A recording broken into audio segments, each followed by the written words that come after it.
সম্মানিত সুপ্রিয় দর্শক শ্রোতা দেশ ও প্রবাস থেকে যারা এই মুহূর্তে আমাদের সাথে আছেন, আমাদের ভিডিও দেখতেছেন, সবাইকে জানাই আন্তরিক প্রীতি ও শুভেচ্ছা।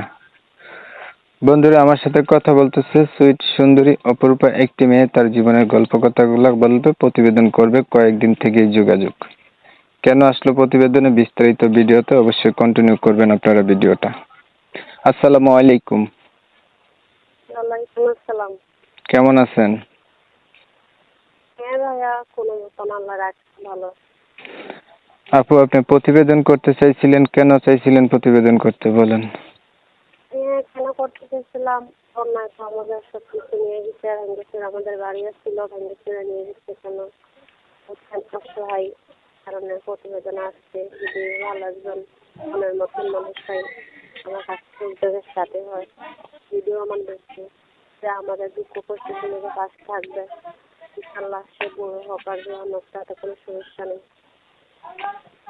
তার কাছে দিয়ে বসবো। আপনি আল্লাহ নামাজগুলো পড়, যে পাশে থাকে, অনেক কষ্ট হয় গরিব লোক।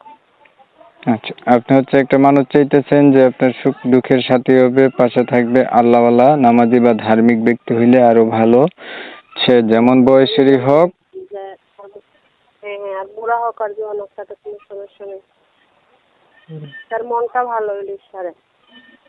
এমন মানুষগুলো আপনাদের এলাকার ভিতরে পাওয়া যায় না? যদি মনের মতন যে গরিবের দুঃখ শুনবে, সে তো অবশ্যই পাশে থাকবে। যদি ভালো ব্যক্তি হয়, আল্লাহ অবশ্যই পাশে থাকবে। যে গরিবের দুঃখ কষ্ট শুনে সে পাশে থাকবে, সে হেল্পটা করবে। আপনার এলাকায় এমন মানুষ নাই, এটার জন্য আপনি প্রতিবেদনে আসছেন? আছে, শুনেন, আছে, অনেক লোকই আছে, কিন্তু এই কারণে বসে না, দিতে পারে না। এগুলি তারা ভালো না, তারা মানুষের চেহারা নিয়ে করে, কিন্তু মানুষের মন বুঝে না। এই পর্যন্ত প্রতিবেদন কয়টা করছিলেন? যে আমার আমার এই প্রথম কখনো করিনি। যে আপনার এটা বললেন, কি বলতে চাইছিলেন? না, বললাম যে কখনো তো প্রতিবেদন করিনি। ফার্স্ট যে মনের মতন মানুষ পাই, যে আমার চেহারা ভালোবাসবে, যে আমার ভালোবাসবে, যে আমার দুঃখ কষ্ট শুনে পাশে থাকবে। সে বুড়ো হোক, জোয়ান হোক, বয়স্ক হোক, কালো হোক আর ধলা হোক, কোনো সমস্যা নেই। তার মনটা ভালো হইলে ঈশ্বরে, আর সে দিলে ঈদের দেখতে। পড়াশোনা কতটুকু করছেন?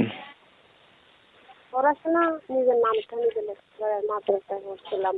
ইনশাআল্লাহ আল্লাহর রহমতে নামাজ পড়তে পারে, নামাজ পড়ে। আচ্ছা, ঠিক আছে। আপনি সুন্দর করে কথাগুলো বলার জন্য প্রিয় দর্শক শ্রোতা, আমি আন্তরিকভাবে দুঃখিত যে ওনার নাম এবং ঠিকানা নিতে পারি নাই। অবশ্যই ওনার কাছ থেকে আপনারা জেনে নেবেন, কমিউনিটি গাইডলাইনের কারণে এটা নেওয়া হয় নাই।